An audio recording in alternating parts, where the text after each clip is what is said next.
पहले सही है, और जब जवान हो गए तो जवानी चढ़ गई, और जब जवानी चढ़ेगी तो जवानी होती है अंधी, तो अंधा तो कहीं भी गिरेगा।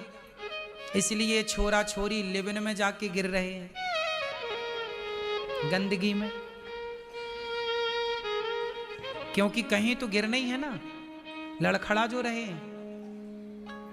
इसलिए पहले के लोग बड़े समझदार थे, समय पे ब्याह कर दे। पहले के लोग 13 साल में ब्याह कर देते थे।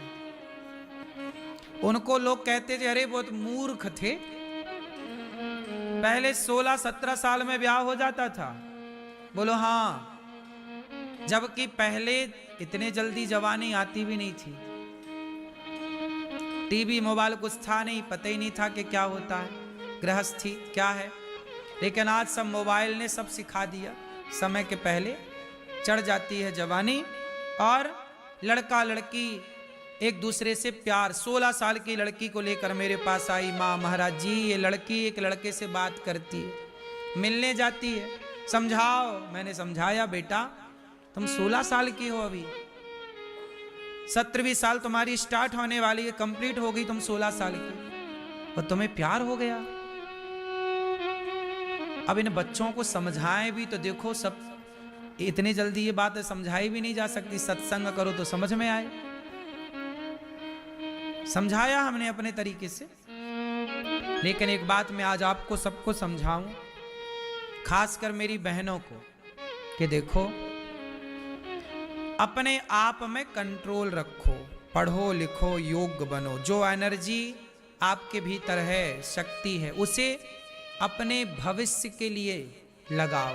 वर्तमान को पढ़ाई लिखाई में बिजी रखो, योग्य बनाओ अपने आप को। ये प्यार व्यार कुछ नहीं होता। ये लड़का लड़की जो कहते हैं ना हम तुमसे बहुत प्यार करते हैं, ये प्यार नहीं है बेटा, ये शरीर का, तुम्हारी जवानी का एक अटैचमेंट है, एक शारीरिक लगाव है।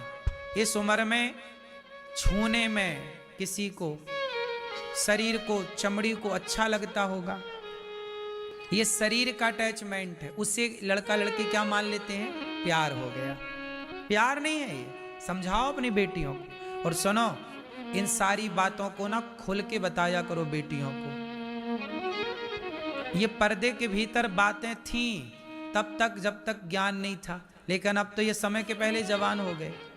इन्हें तुम ना बताओगे तो भी सब पता है, तुम बताओगे तो कम से कम सही बता पाओगे, सही समझा पाओगे, सही गाइड दे पाओगे, सही मार्ग दिखा पाओगे। वरना तुम्हारी ये लड़कियों को कोई गलत बता पाया तो गलत दिशा में ले जाएगा।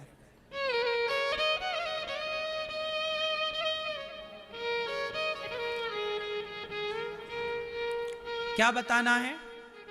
ऐसा है कि बेटा कोई आपसे प्यार क्यों करेगा, ये बात मैंने कही। कोई आपसे प्यार क्यों करेगा बताओ? कोई आपसे प्यार क्यों करेगा?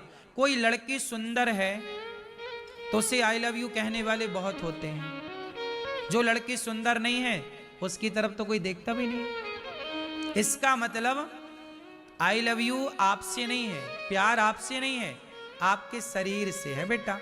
कोई लड़का आएगा आपको आई लव यू कहेगा, आई लव यू के बहाने वो आपको टच करेगा, आपको छुएगा, आपको गले लगाएगा और आपका शोषण करेगा। शोषण मीन्स शारीरिक शोषण। शोषण करके जैसे च्युइंगम को चबाते हैं, चबा के उसका रस चूस कर फिर उसे थूक देते हैं, ऐसे ये दुनिया तुम्हारे पास आएगी, तुम्हारी बहनों के पास आएगी, तुम्हारी बेटियों के पास आएगी, और च्युइंगम की तरह तुम्हारी बहन बेटियों को चबाकर लोग थूक कर चले जाएंगे। ये बात अपनी बेटियों को समझाओ। कोई प्यार व्यार नहीं है, ये बढ़ती उम्र का दुष्परिणाम है। ये उम्र जब बढ़ती है, जब लड़कपन से बच्चे जवानी में प्रवेश करते हैं, तो उस जवानी में जाते ही ना उनके शरीर की ताजगी अलग होती है, शरीर का टेम्परेचर अलग होता है, शरीर के हार्मोन्स बदल रहे होते हैं। उस बदलाव के दौरान स्पर्श करना किसी को अच्छा लगता होगा उस दौरान, तो वो उसका फायदा कुछ लोग उठाते हैं। एक लड़की पढ़ने गई दिल्ली, सच्ची घटना बोल रहा हूं, मुझे तो नाम पता भी पता है पर बताऊं ना। एक लड़की है, पढ़ने गई दिल्ली, छोटे से शहर की लड़की थी। बड़े शहर में उसके माँ बाप ने पढ़ाने भेजा, जो कि हर माँ बाप का सपना होता कि मेरी बेटी, वो आईएएस बनना चाहती थी, आईएएस बनना चाहती थी। गई कोचिंग, दिल्ली में किराए का कमरा लिया, माँ बाप ने पैसा दिया। अब लड़की अकेली रह रही है कमरे में। अब जो उसे पढ़ाते, कोचिंग देते, तो कोचिंग देने वाला जो था वो शादीशुदा था। उस शादीशुदा होने पर भी उस लड़की को उसने ये बताया कि मैं कुंवारा हूं। अब वो उस लड़की से मिलने लगा। अब वो उसे पढ़ाता ही था, वो उसकी स्टूडेंट। तो अब स्टूडेंट अपने सर के साथ बैठी है, बैठी बैठी अब वो आदमी जो था, जिसे वो सर सर कह रही थी, एक्चुअली वो तो उसके पास आया ही उसका शोषण करने था। वो आया, उसको स्पर्श किया, लड़की जवान थी, उसका स्पर्श उसे अच्छा लगा। उसने कोई उत्तर ना दिया तो पुरुष को लगा कि ये एग्री है। उसने उसके साथ रहना शुरू कर दिया उसी कमरे में। रोज आता जाता रहता, उसका शोषण करता। महीनों हो गए। लड़की ने कहा कि आप रहते हो हमारे साथ, क्या रिश्ता है आपका हमसे? उसने कहा तुमसे शादी करेंगे। दोनों गए मंदिर में, शादी भी कर ली, माला भी पहनाया। अच्छा, लड़के ने अपने माँ बाप को कुछ नहीं बताया, कब क्या हो गया, शादी वादी भी हो गई, किसी को नहीं पता। एक दिन लड़की ने उस लड़के के मोबाइल पे, अपने सर के मोबाइल पे देखा किसी महिला की फोटो। तो उसने पूछा कि ये कौन है। खोजबीन करी, पड़ताल करी, तो पता लगा कि उसके 2 बच्चे हैं, पत्नी है, हरा भरा उसका परिवार है। लड़की को बाद में पता चला कि तो शादीशुदा है। तो पूछा कि आपने हमारे साथ धोखा क्यों किया? बोला धोखा क्या किया, हमारा तो काम ही है ये। और वो छोड़ के चला गया। वो अपने परिवार में खुश, अब तुम बनी रहो दुल्हन उसकी। फिर उसने मांग वांग पहुंची, फिर दूसरे से भरवाई बाद में।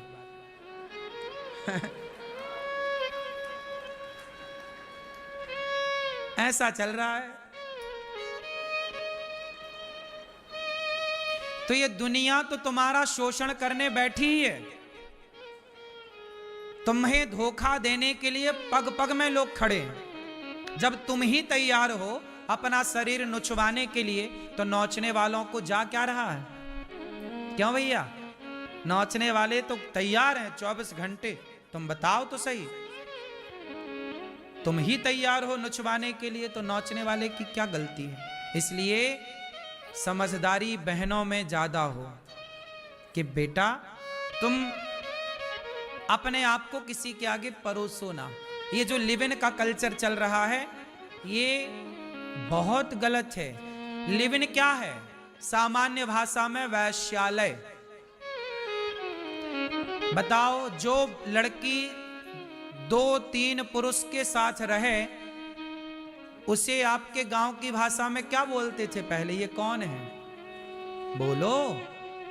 ये तो वैश्या है। जो अपने पति के सिवा पर पुरुष से अपना स्पर्श करवा रही है, वो नारी हमारी भाषा में क्या बोलते हैं गांव में? फिर ये लिव इन क्या है? वैश्यालय। चूंकि अब वैश्यालय लिख नहीं सकते, बोल नहीं सकते, क्योंकि ये बड़ा भद्दा है, तो उसे इंग्लिश में नया नाम देकर, नई डिजाइन के साथ लिव इन, जिसे तुम लिव इन कह रहे हो, इस लिव इन में हमारे गली के कुत्ते हजारों साल से रह रहे हैं। जिस लिव इन में तुम रह रहे हो, उस लिव इन में हमारे गली के कुत्ते हजारों साल से रह रहे हैं। कुत्ता बिल्ली काहे में रहते हैं? बोलो मेरी मां। समझाती नहीं हो छोरी को, इसलिए वो भाग रही है। सब बोला करो, सब बताया करो। ये सारी बातें ना पर्दे के भीतर की नहीं रही, समय बदल रहा है। मुझे भी ये सब शौक नहीं है बताने का, पर समाज की दुर्दशा देखकर मैं नहीं बोलूंगा तो समाज में सुधार नहीं होगा। हमारा धर्म है कि आपके समाज में, हमारी समाज में किसी बेटी के साथ धोखा ना हो। कोई अब्दुल उसे हिंदू नाम लेकर के, हिंदू नाम देकर ब्याह कर ले रहा है और वह लव जिहाद का शिकार हो जा रही है कोई लड़की। कितना घिनौना, कितना गंदा है ये। आपकी बेटी के साथ गलत ना हो, क्योंकि बेटियों के टुकड़े सूटकेस में मिल रहे हैं। ना मिले, किसी बेटी के टुकड़े टुकड़े ना हो। इसलिए अपनी बेटियों को भी सिखाओ, अपने बेटों को भी बेटियों का सम्मान करना सिखाओ, और अपने बेटों को भी चरित्रवान बनाओ। ये नहीं कि तुम्हारा छोरा है तो किसी छोरी को गलत नजर से देखेगा। क्यों देखेगा? 4 थप्पड़ क्यों नहीं मारते तुम? हमारे गांव में पता चल जाए किसी बाप को कि भाई ये किसी की लड़की को जरा देख लिया, छेड़ लिया, चौराहे में खड़ा करके बाप जूते मारता था 100। पहले का बाप अपने बेटे को 100 जूते मारता था। यदि उस बाप को पता चल जाए कि मेरे बेटे ने उस लड़की को छेड़ा, जूते मारता चौराहे पे खड़ा करके, और बेटा क्या मजाल चूं कर जाए। ये परवरिश थी। जो कॉलेज नहीं सिखा पाता था ना, वो बाप का जूता सिखा देता था।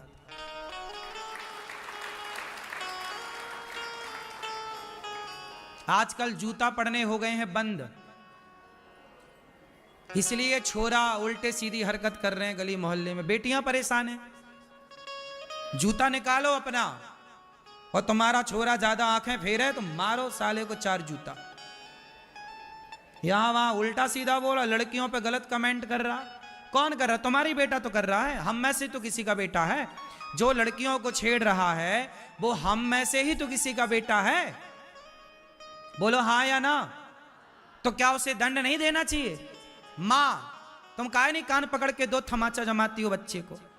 प्यार करती हो, सिर पे चढ़ा रखा छोरे को। किसी भी लड़की को क्यों छेड़े तुम्हारा बेटा? ये बलात्कार कर ले रहे हैं लड़के लोग। किसी लड़की को देख के तुमने उसे छेड़ लिया और बलात्कार कर दिया। बताओ, क्या माँ बाप ने इतना नहीं सिखाया? ये किसकी गलती है? कोई लड़का बलात्कारी है, उस बलात्कारी लड़के की तो गलती है। बताओ, क्या उसके माँ बाप की गलती नहीं है? बच्चों की थोड़ी आंखों में आंखें डाला करो, देखा करो। बच्चों की आंखें भी बता देती हैं कि क्या चल रहा है। बस समझदार होना चाहिए मेरी माँ। किताबें आपने पढ़ी होंगी, थोड़ा बच्चों की आंखें पढ़ना सीखो, बच्चों का व्यवहार पढ़ना सीखो, क्या चल रहा है उनके दिमाग में। और मैं आपको एक बात कहूं, आप अपने बेटी की सबसे बढ़िया दोस्त बनो, और आप अपने बेटे का सबसे बढ़िया दोस्त बनो। बाप क्या बने? दोस्त। किसका? बेटे का। और माँ क्या बने? दोस्त। किसकी? तुम्हारी बेटी की दोस्त तुम बनो। माँ, तुमसे अच्छा दोस्त बाजार में उसे नहीं मिल सकता। एक बाप से बढ़िया दोस्त कोई नहीं हो सकता इस धरती में। एक माँ से बढ़िया दोस्त नहीं हो सकता। तुम्हारे बच्चों को दोस्तों की तलाश होती है एक टाइम बाद। मैं कहता हूं कि पहले ही बच्चों के साथ बिल्कुल फ्रैंकली व्यवहार करो। तुम बाप बन के ना रहो, अब मां बन के ना रहो। अब क्या बनो बेटी की? जब बेटी की चप्पल तुम्हारे पांव में आ जाए, जब बेटे का जूता बाप के पांव में आ जाए, तो अब दोस्त बन के रहो। क्या बन के रहोगे? हाँ, ताकि वो हर बात आपसे शेयर करे, हर बात आपसे कहे। कहीं गलत जा रहा हो, आपको पता तो हो कि आपका लड़का, आपकी लड़की कहां जा रही है। कोई बात हो उसके दिमाग में, मस्तिष्क में, मन में आपसे कह तो सके। यदि कह देगी आपकी बेटी आपसे, तो आप उसे सही समझा सकती हो, क्योंकि आप उसकी माँ हो। आप जितना बेहतर उसका सोचोगी, इस पूरी दुनिया में, मेरी बहनों यदि आप सुन रही हो तो ध्यान से सुन लो, इस पूरी दुनिया में आपकी माँ और आपके पिता से बेहतर आपके भविष्य के बारे में, आपके बारे में कोई सोच ही नहीं सकता। जितना अच्छा एक बाप सोच सकता है आपके लिए, जितना अच्छा एक माँ सोच सकती है आपके लिए, आपका पड़ोसी कभी नहीं सोच सकता आपके लिए, आपके रिश्तेदार कभी नहीं सोच सकते आपके लिए, आपकी सरकारें कभी नहीं सोच सकती आपके लिए इतना अच्छा, जितना अच्छा एक माँ और एक बाप सोच सकता है। क्यों जी, बात सही है कि गलत है? इसलिए हर बेटी को चाहिए वो